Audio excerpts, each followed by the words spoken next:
Barbie Forteza, hindi sumuko, 3 beses na reject bilang young Marian Rivera.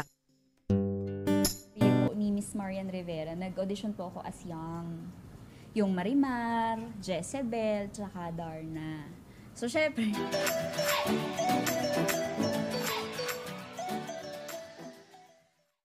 Bago marating ni Barbie Forteza ang tinatamasa niyang tagumpay sa showbiz at ang titulong Kapuso Primetime Princess, ilang beses din daw siyang nakaranas ng rejections.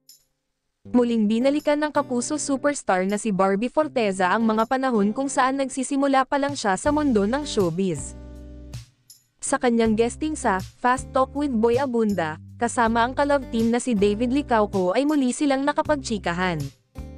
Sa isang bahagi kasi ng panayam, tinanong ni Boy si Barbie tungkol sa bagay na kung ano ang mga pinagdaanan nito sa kanyang career.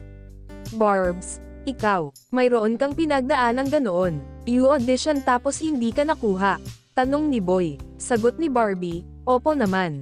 Dito ay ikinwento ng dalaga ang naging audition noon."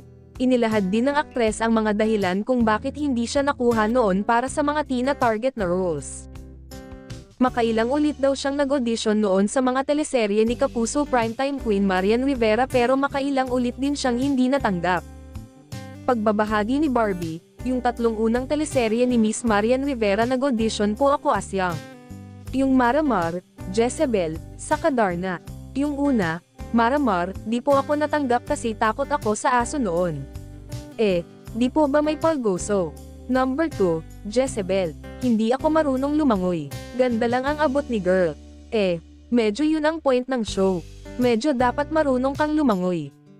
Dagdag pa ng aktres, noong Darna, naman po, takot naman ako sa heights. Hindi naman pwedeng lumipad, hindi ko rin alam kung bakit ako nag-audition. Pero sa kabila ng kanyang mga hindi successful na audition ay happy pa rin ang dalaga na balikan ang mga pangyayari. That makes you grateful to be where you are today. But at the same time, not knowing that you're inspiring a lot of young people out there who are still trying, say ni Barbie. Magbabalik tambalan sina Barbie Forteza at David Licauco sa upcoming period drama series na Pulang Araw.